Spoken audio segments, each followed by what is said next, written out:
ibahagi mo po at tayo ay manalangin. Let us pray. Father God, kami po ay nagpapasalamat at nagpupuri sa iyo sa umagang ito, Panginoon, na naririto po kami kasama ang pamilya ni Chloe to celebrate her birthday, Lord God.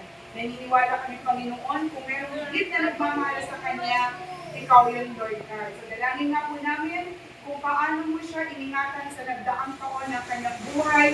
Ganun din po muli ang hinihiling namin sa iyo, Ama, na patuloy mo nga siyang ingatan, gabayan, Lord God.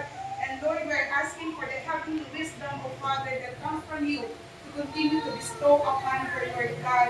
Upang sa ganun, Lord, ano man yung plinano mo, ano man yung hinanda mo para sa kanya, sa darating na mga araw, Panginoon, ay matupad.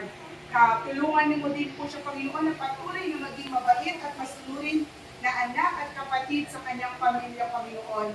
I-bless mo po siya sa araw-araw, maging ang kanyang pamilya, ang kanyang mga magulang, lahat po ng kanilang mga source of income. We entrust it unto you, Lord. May kong patuloy na, Lord, magbigay at bumabay sa kanilang Panginoon. Upang sa ganun, maibigay po nila ang mga pangangailangan ni Chloe. Maraming salamat po sa araw na ito.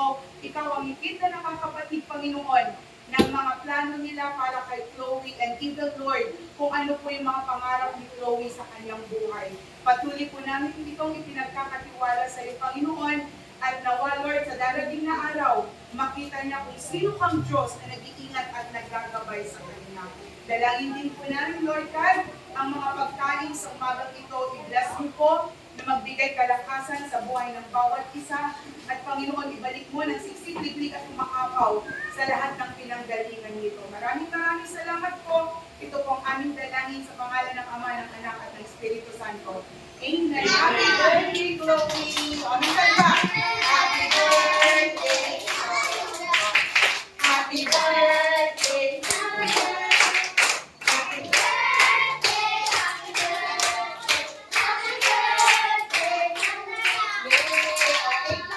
Eight na po ba siya?